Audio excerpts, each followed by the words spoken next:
Good evening, everyone. Welcome to the Central Court City Council meeting today, Monday, April 27, 2026, at 6:02 p.m. Mr. Court? Councilperson Baena? Present. Councilperson Kazarian? Absent. Councilperson Teguero? Present. Councilperson Rosado Martinez? Not present. Councilperson Solano? Present. Council President Tempore Vivasudo? Present. And Council President Ferry? Absent. Council President Kemp, we have a quorum. Thank you, Mr. Court. Mr. English? Next item on the agenda is the pledge of allegiance.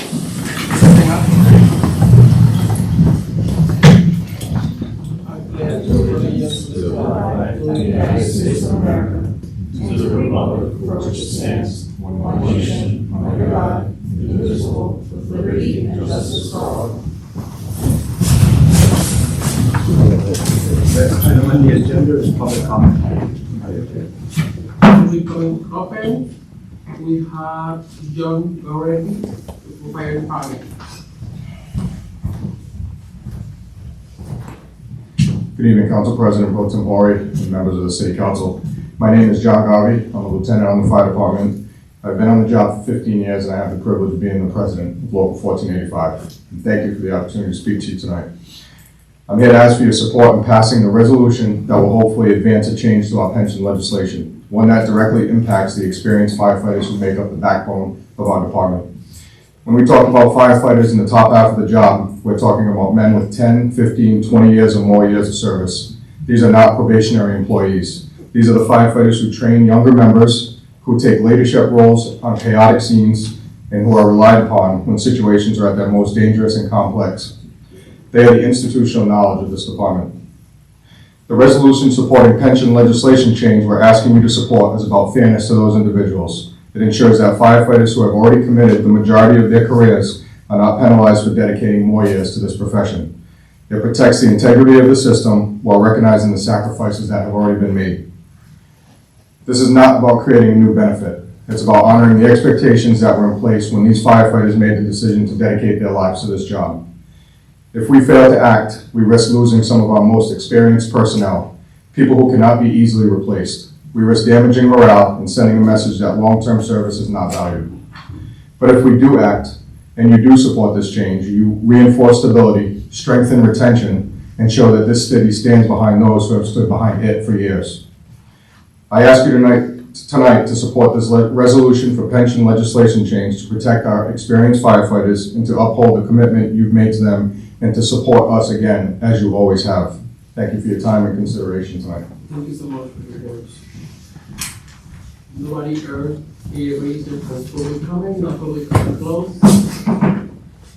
Next item on the agenda is executive communication. It's a proclamation by the mayor of the city of Central Falls proclaiming April 26th to May 2nd, 2026 as Central Falls Apprenticeship Week. Come to the seat.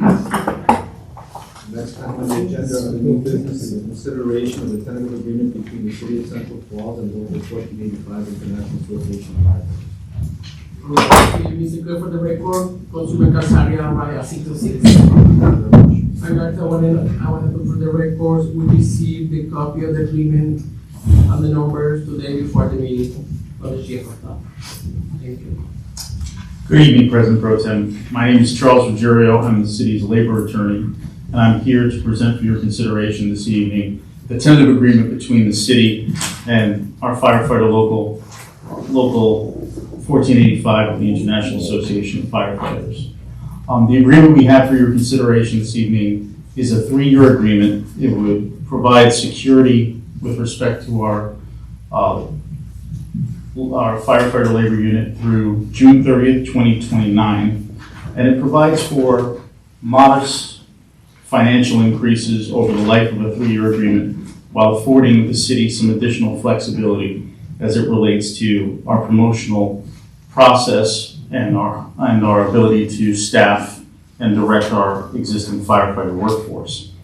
The agreement provides for a 3% increase in the current contract year, a 3% increase next contract year, a 3.5% increase effective July 2027, and a 3% increase effective July 2028.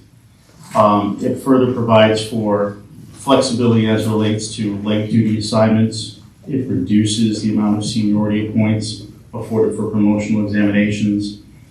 And it overall provides a more flexible, dynamic workforce for the city as it relates to how we staff and manage our fire department. We ask that you consider this in addition to the resolution that's being submitted for your consideration this evening, which was another change that we agreed to support as part of this tentative agreement. As indicated by Mr. Garvey, the union president, the resolution would provide for parity amongst our longer-serving legacy plan firefighters with our newer firefighters who currently enjoy what could be considered a more generous pension benefit.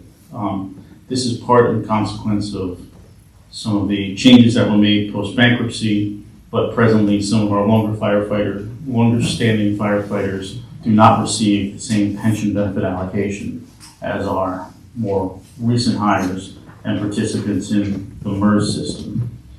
So I'm happy and more than willing to answer any questions you may have. The agreement comes as a consequence of months of negotiations with our fire department, and obviously that was a very protracted process, but one that we think resulted in a fruitful negotiation and a fruitful contract that continues to move our city forward.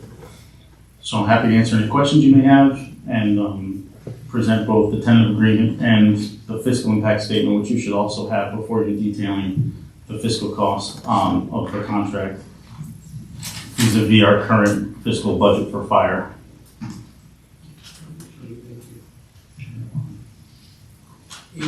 Now we open for question. Any of my colleagues have any questions? I have two questions. Sure. Mr. President Pro Tem, Mr. Schuster, sorry. That's okay. That's okay. Thank you for providing this agreement. The question that comes to my head, briefly looking at it, because obviously you just received it,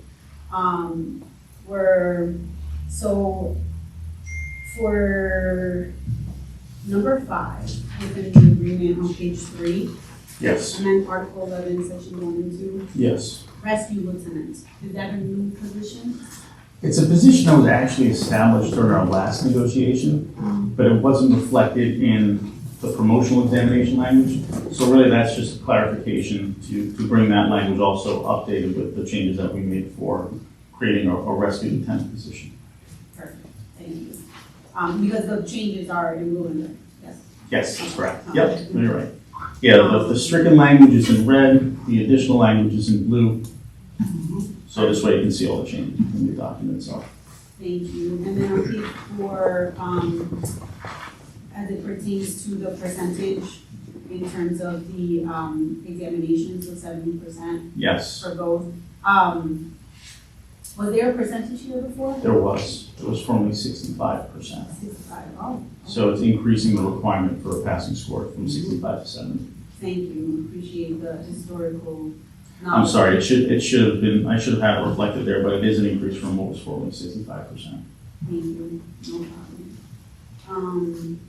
And then the other question I had is, can you just remind us when the current contract is? Yeah, the current contract is just a 1-year agreement that expires, I believe it was June 30th, 2025. I'm sorry, 2026. Okay, Yes.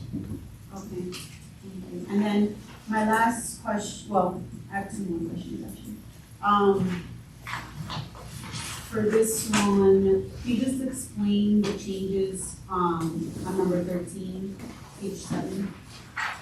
So just Sure. in terms of the contributions and the accruals, can you just explain that a little bit? I don't know that I fully. Sure. So legacy plan participants are our older participants within our fire department. They have predate the change in the legislation that we passed in 2019. So they're all pre-2019 employees.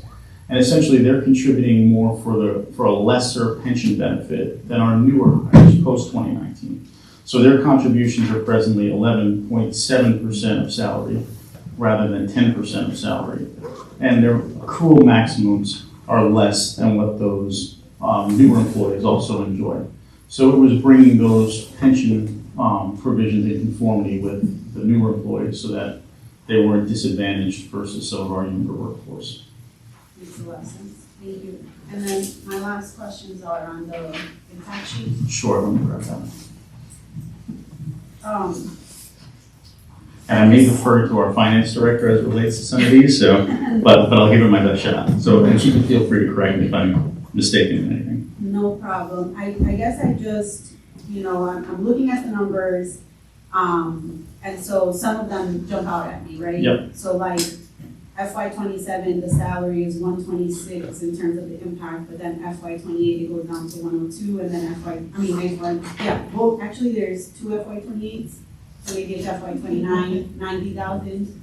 Yes, that's correct. So can you just explain Sure. how we're supposed to? I can. So that's a fiscal year impact analysis. Mhm. So what's reflected in that 126,000 that you see for fiscal year '27 is both the increase that's provided for in the agreement before you and the increase that we had agreed to in the last contract because it was delayed. It didn't occur until this fiscal year also. So that 2% increase that was received and negotiated in the last collective bargaining agreement is also incorporated into this rate, in addition to what we incorporated before when we presented it to you for your consideration last year. So that 126 is the cumulative impact of both what we negotiated now and what we had already previously negotiated in our prior negotiation.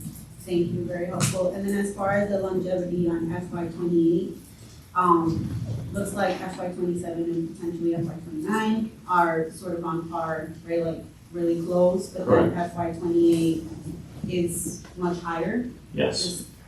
Yeah, and Can I'll I ask- speak to that? yep, I'll ask Mary to address that. I think I know what the answer is, but I'll defer to her. That's good because I want to ask to record for the record si medicina de director final can explain better to us si this is going to be affordable for all constituents for the next 2 years. Everybody can understand better. Perfect. The longevity costs are based on our current, firefighters that are in, and when they hit certain years, they jump up to the next longevity percentage. So what it is it just people in that year, in fiscal year '28, hit a higher tier. More of them hit that, so the impact was bigger. There wasn't a change in the longevity allotment to them. It's just when they happen to hit that year. So yeah, that's what that's doing. Thank you, Mary. And then similarly with the pension, right, we see 129 Yeah. on FY '27, Yeah. and 29 are much Right. lower. So each year is incremental. So in the first year, we adopt the new pension plan that we're talking about. It's present, it's an impact year over year to fiscal '27. But from '27 to '28, we're not changing anything, so it's not incremental, is how that works. So the 127, or the 129, I'm sorry, was calculated with the help of the treasurer's office and all of that, and that'll be embedded in our costs going forward. But the incremental cost of the change is mainly seen in '27. Perfect, thank you. And then back to you, Mr. Solicitor. Certainly. The last question is Yes. our contract usually 3 years? They varied over time. When we formerly had an underfunded pension system that we were administering for this group, we had a 5-year agreement, which was allowed by law. In the absence of that, we're restricted to what is a maximum of 3 years.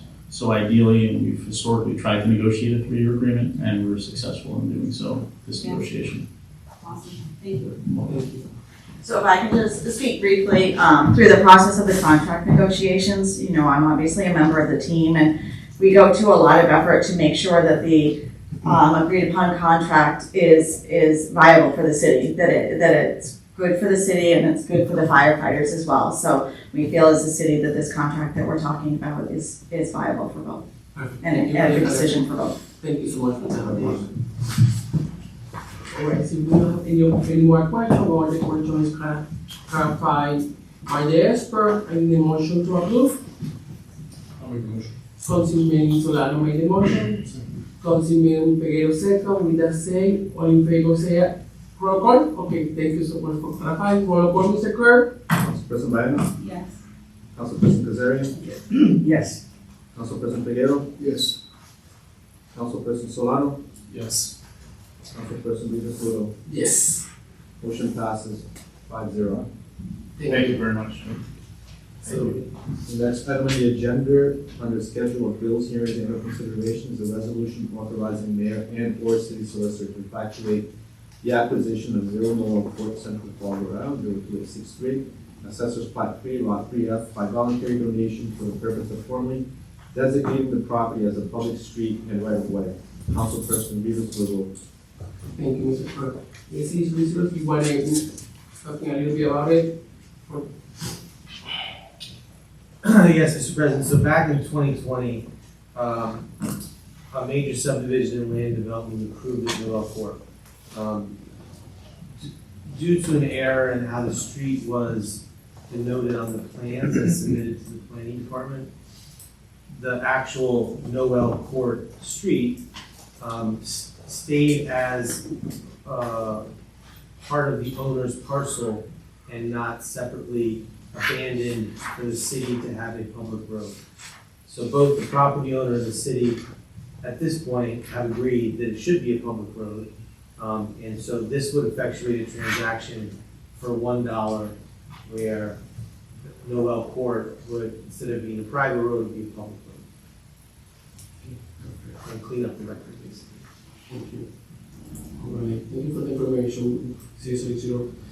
Any council members have any question for this 660? I have a question, Mr. Solicitor. So the waiver of property tax, section 4, I just wanted to confirm if there were any, to your knowledge, there were any current taxes that were due or interest or any penalties. I know that we're waiving it considering the fact that the owner is willing to pay all of the fees associated with this for this resolution, but I just wanted to confirm if there were any and what the amount was. There are back-to taxes, because this has been just a topic of conversation. It's nominal. It's they're unpaid for probably the last 2 or 3 years. But while these conversations were happening, we'll ask for an abatement for the nominal amount that's outstanding. But it is, I want to say it's under $100, under $200. It's not a lot of money. I don't have the exact number by now. Thank you, Mary. And then I guess one follow-up and not for the solicitor is the owner of the property. So is the owner of the property like the developer? Is the owner of the property a specific homeowner within that area? Like who's the owner of the property? The owner of the property, let me see if I have the name, maybe I'll see it. But I believe the owner is the developer. I believe the woman's name, is she considered? Yes, I think it's a property owner that ended up originally. We can double check that. Okay. She came. Yeah, I remember some discussion around this development when I was on the planning board.